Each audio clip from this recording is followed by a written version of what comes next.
Cergy-Vie, l'actu se partage. Alors cette exposition permanente va présenter en fait trois espaces. Un premier espace dans lequel nous sommes qui va aborder les grands enjeux liés à l'histoire de l'éducation et nous avons choisi de les présenter au travers de 5 scénettes, 5 modules qui permettent chacun d'aborder une grande période liée à cette histoire de l'éducation.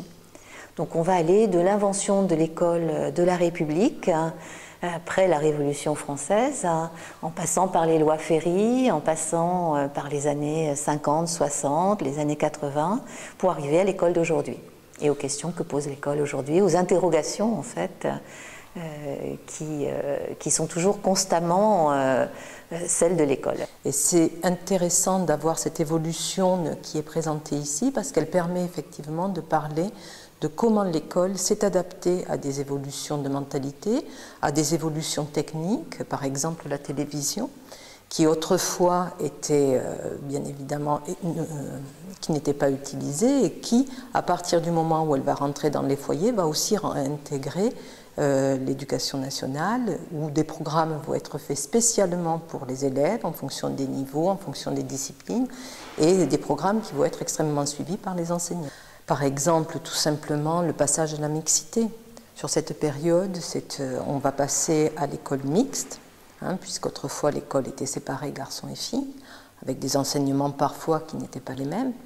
Et donc, ce passage à la mixité, ça va induire un certain nombre de changements, par exemple une harmonisation des programmes, des activités menées par les uns ou les autres élèves. Voilà, donc nous venons d'évoquer les grands enjeux liés à l'histoire de l'éducation. L'exposition présente aussi un autre aspect lié à l'histoire de l'éducation qui est les contenus d'apprentissage autour de qu'apprend-on à l'école et comment. Cette salle permet donc de mesurer un petit peu comment les élèves apprennent à l'école d'hier à aujourd'hui. Et là, vous avez par exemple des documents qui ont été réalisés avec les classes cette année et les années précédentes. Un certain nombre d'écoles de Cergy, comme le Collège des Explorateurs, le lycée Galilée, ont participé à ces projets qui, en fait, permettent aux élèves à la fois de faire un travail de classe, mais de nous en laisser une trace, et cette trace entre dans nos collections. Donc ils contribuent à la constitution de la collection et dans le même temps, ils sont dans des apprentissages et des actions culturelles menées en classe.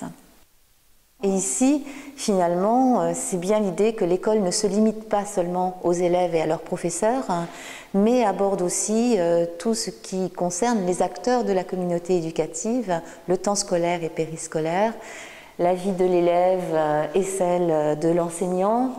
Et donc vous pouvez voir ici finalement des thématiques qui pourraient compléter cette exposition et faire en fait de nouvelles propositions d'action autour par exemple de la cantine scolaire, de la santé à l'école.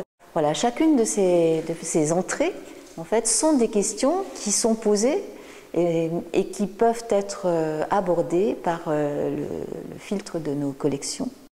Cergy-Vie, l'actu se partage.